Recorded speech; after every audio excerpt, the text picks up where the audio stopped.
Oi, gente, tudo bem com vocês?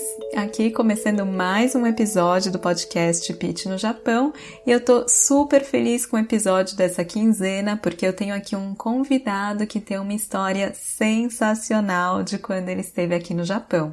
Eu converso aqui com o Ivan Nishida, que é escritor e fundador da Tori, que promove oficinas de escrita criativa. Eu já comentei sobre o trabalho dele lá no Insta e eu, inclusive, já participei das oficinas que são demais. O Ivan é bisneto de japoneses por parte de pai e ele veio para o Japão com a missão de conhecer a terra dos ancestrais dele, partindo de um endereço que ele tinha em mãos. Fiquem por aí que o papo tá uma delícia e muito inspirador. E para quem gosta de anotar citações, que nem eu, já pega o caderninho que o Ivan tem umas falas super tocantes. Eu espero que vocês gostem.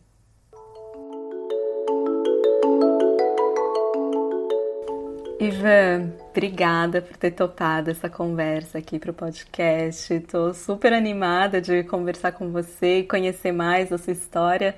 Eu sei só uma pincelada que você deu, já fiquei super intrigada, né, quando a gente se conheceu, que foi na ocasião da sua oficina, e vai ser muito legal saber mais da sua história. Obrigada. Obrigado você, Pete. Obrigado pelo convite. Para mim é uma honra e um prazer poder compartilhar um pouco da minha relação com o Japão, da minha viagem com o Japão, enfim, e o que mais a gente for desenvolvendo aqui na conversa. Obrigado pelo convite. Imagina, eu que agradeço. Então, justamente, eu quero saber mais dessa sua jornada no Japão, mas antes, fala um pouco de você, do seu trabalho, da sua relação com o Japão. Perfeito. Vamos começar pelo começo. Bom, eu sou o Ivan Nishida, Ivan Vischer Nishida, né? Esse é o meu nome completo. Eu sou filho da Isabelle e do Antônio, e irmão da Mariana. Minha família descende de uma parte europeia, então os pais da minha mãe são... meu avô era tcheco, então ele era refugiado de Praga, né? Quando o comunismo chegou em Praga, ele teve que fugir com a família. E a minha avó é suíça, né? E ela veio para o Brasil para trabalhar no Brasil como governanta suíça, né? E do lado do meu pai vem o lado japonês, né? O lado de Kumamoto. Então, os dois lados, os pais do meu pai vêm da mesma região, que é a região de Kumamoto, mais para o sul do Japão. E eu sou formado em Relações Internacionais pela PUC e tenho um mestrado em Políticas de Meio Ambiente, né, que foi na França, onde eu morei por 3 anos. Eu me considero artista, hoje eu me identifico como artista, né? E desdobrando essa ideia de artista, escritor, fotógrafo e artista visual. Mas eu me identifico bastante como fundador da Tori, né, que é essa iniciativa para promover a escrita criativa como uma ferramenta de conexão humana. Bacana. E você em casa, na sua família, desde criança, você tem essa relação com o Japão? Você sempre vivenciou elementos culturais japoneses? Como que foi para você? Então, de forma direta, eu acho que eu vivenciava pelas séries japonesas, né, de Giban, Jiraiya, assim, quando eu era pequeno. Mas de forma assim, com a cultura diretamente, não. Eu acho que eu levei muito tempo para entender que eu absorvi muitas coisas da cultura japonesa, mas de forma indireta, né? Pelo meu pai, pela minha avó, pelos costumes, pela família, né? Mas não era uma coisa explícita assim, você é japonês, você tem que seguir isso, você tem que fazer aquilo. Mas ao longo do tempo eu fui percebendo que eu tinha uma conexão muito forte com o Japão, mas de forma indireta, de novo, por valores e costumes. E você então esteve aqui no Japão em 2 ocasiões que eu sei que acabaram sendo bem importantes para você, né? Você acha que foi a partir dessas influências indiretas que você foi lapidando a vontade de querer conhecer o Japão? Como que foi esse processo para você? Eu acho que foi se construindo, né? A partir dos 25 anos eu comecei a ter maior interesse pela cultura japonesa, por entender mais esse meu lado japonês, porque eu passei muito tempo atrelado à minha cultura europeia barra latino-americana, né? E eu precisava entender, eu sentia uma necessidade assim quase que existencial, identitária, de entender o que era esse lado japonês, né? Apesar de ter uma percepção. E aí eu me lembro muito bem do momento que eu falei, eu tenho que ir para o Japão, que foi quando eu li um trecho do livro do Haruki Murakami, Kafka Beira-Mar, né? Que ele fala de uma tempestade de areia, né, que o personagem principal tem que atravessar e que todos nós devemos atravessar, e que essa essa tempestade de areia é como se fosse uma etapa metafísica que a gente tem que atravessar para a gente se entender, né? E eu sentia que o Japão era isso pra mim, que eu precisava ir até o Japão, fisicamente estar lá, entre japoneses, para tentar entender um pouco mais sobre mim, sobre a minha família, enfim, sobre a minha identidade. Então, em 2019 eu vivi um ano sabático da minha vida, né? Uma transição até profissional e tomei um tempo para fazer uma pausa. E eu tinha um amigo, tenho um amigo, ainda mora lá, ainda mora em Tóquio, né? O Diego, que é mexicano. E ele me chamou para ir para o Japão. E eu falei, é o momento perfeito, porque eu tenho tempo e quero ficar um mês no Japão. Aí ele me convidou e aí em 2019 eu fiz essa viagem, né, para o Japão. E aí a segunda viagem, que aconteceu no começo do ano passado, logo antes da pandemia, foi pelo programa do governo japonês, né, o SWAI, que é o Ship for World Youth, que é um programa de liderança multicultural, em que você entra num navio com 240 pessoas de 11 países diferentes e fica um mês a bordo do navio completamente offline, né? E a metade desses participantes são de origem japonesa, né? Então é muito interessante porque você convive um mês direto com japoneses. Então isso foi uma etapa muito importante também da minha conexão com o Japão. Que demais! E você comentou dessa questão da construção de identidade, né? Que vir para o Japão seria importante para você se entender. Como que foi para você na sua infância ou na sua adolescência essa questão? Você reconhecia que tinha alguma coisa de japonês ali na sua criação, em você? Ou viam você como japonês? Como que foi? Eu acho que sim, eu acho que essa questão de relação com os estudos, por exemplo, né? Para complicar tudo, eu fiz uma escola francesa, né? Então gera mais uma camada de complexidade, mas eu senti assim, no momento de estudar, se eu estudava ou se eu ia me divertir, sabe? Eu ficava com esse conflito, uma certa culpa de não estar estudando, e eu tinha que chegar a um certo nível de excelência na escola, sabe? Então eu senti um conflito também desse ponto de vista. E pensando sobre identidade Nikkei, eu me senti um pouco diferente às vezes das pessoas, porque não tinha outros Nikkeis na escola. Tinha uma amiga que era também Nikkei, mas eu achava interessante que as pessoas me chamavam de japonês, né? E é louco, porque eu estava numa escola francesa, minha avó era suíça, e eu falava, por que me chamam de japonês, né? Só porque eu tenho um fenótipo de japonês, sei lá, ou mestiço, eu não sei. Mas eu sempre senti esse limbo, assim, sabe? Será que eu não sou francês, mas eu também, será que eu sou japonês? Ou sou brasileiro? Então ficava uma coisa quase esquizofrênica, assim, sabe? São tantas camadas que acabou gerando um conflito interno de saber quem eu sou de verdade, que via eu tenho que seguir, que visão de mundo eu tenho que seguir. E para mim foi muito importante estar no Japão e, sobretudo, ir até onde nasceram os meus bisavós, né? A região onde nasceram os meus bisavós.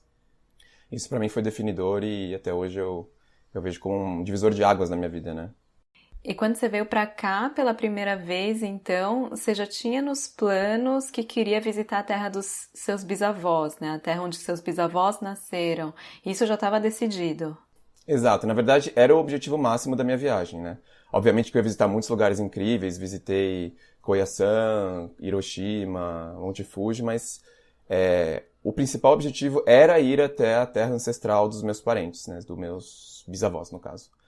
E eu até tinha preparado isso com a minha avó, né? A minha avó, a Emiko, ela me deu o Koseki, que é aquele documento de registro das famílias japonesas. Tá tudo em japonês, eu não falo japonês, eu não leio japonês, mas eu tinha aqui com aquele documento, né? Então eu fiz uma cópia e levei comigo. E foi nesse dia, 9 de maio de 2019, em que eu fui até Kumamoto, até a cidade de Kumamoto, me informei para ir até o endereço que indicava lá no Koseki, né? E aí foi uma jornada, assim, eu não sei se eu conto tudo aqui ou dou uma pincelada, mas é que foi um dia, assim, histórico na minha vida. E tem muitas não, queremos saber de tudo, óbvio. Essa pincelada eu já sabia, agora eu quero saber os detalhes.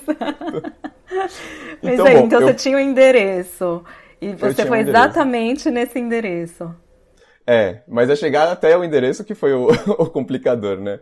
Porque, bom, eu tava sentindo que eu tava brincando um jogo de detetive. Então eu acordei bem cedo nesse 9 de maio de 2019 e eu peguei o ônibus que a atendente, a recepcionista do hotel tinha me indicado, tá? Então eu peguei esse ônibus, que era um ônibus local, viajei por 1h30 até o distrito de Koshi, né?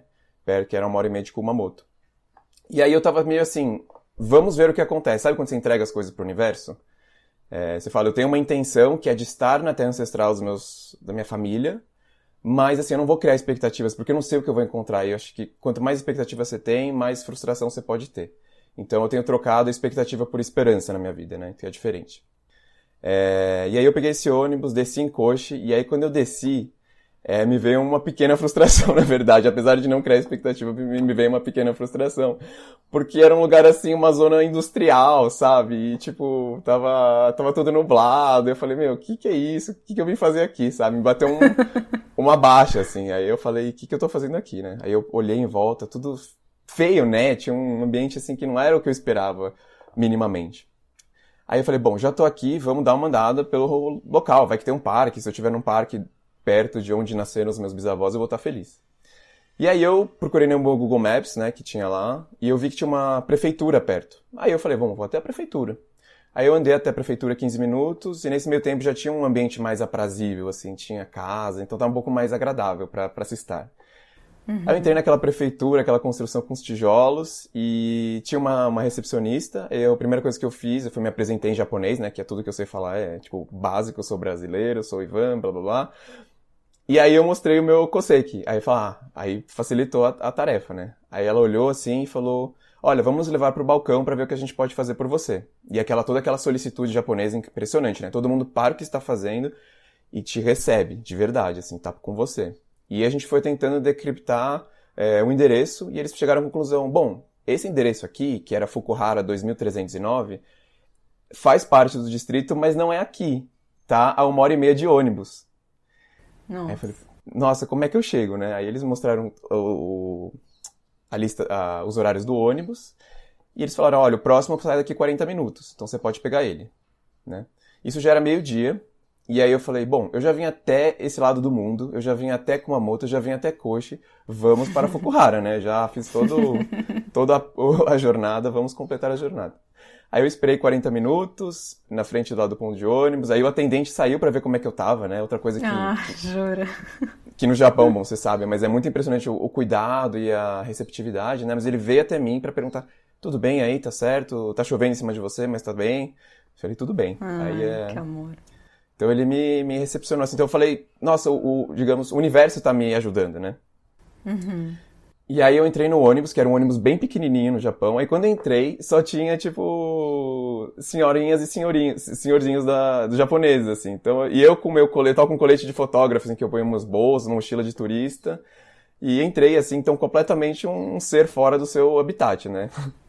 Aí todo mundo começou a me olhar, assim, deram umas risadinhas, assim, de bem boas-vindas, né, no caso. Aí o ônibus foi lá, partiu 1h30 de viagem. No meio dessa viagem, veio uma senhora falar comigo, né? E ela começou a falar inglês comigo. Aí eu já sorri, assim, eu fiquei tão feliz, porque, meu, inglês, que ótimo. E ela era professora de inglês, aposentada, e estava indo pro cinema. Aí a gente tava conversando, eu expliquei que eu tava vindo conhecer a terra ancestral dos meus antepassados, né? E ela falou, nossa, que legal, muito, muito bonito, né, você fazer essa viagem toda. E aí eu pedi pra ela escrever num papelzinho, em japonês, essa história que eu tinha contado pra ela. Pra eu ter, tipo, um cartão de visita. Ah, sim, sim. Pra ser meu mapa, assim, sabe? 1h30 depois, então, eu cheguei em Fukuhara. E já era zona rural. Aí já começou, sabe quando o tempo vai se abrindo, literalmente? Aí já tinha sol, já era aquela zona rural. E hoje eu moro no campo, né? Então eu valorizo muito essa questão do campo.